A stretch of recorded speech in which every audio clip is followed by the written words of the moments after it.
Berapa yang sudah bertempel di sini? Kedua pelaku ditangkap saat hendak mengedarkan sabu.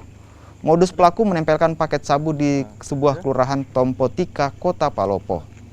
Setelah ditangkap, petugas BNN kemudian menggeledah rumah kedua pengedar dan ditemukan sabu seberat 125 gram, 26 paket sabu, timbangan digital, dan alat hisap sabu.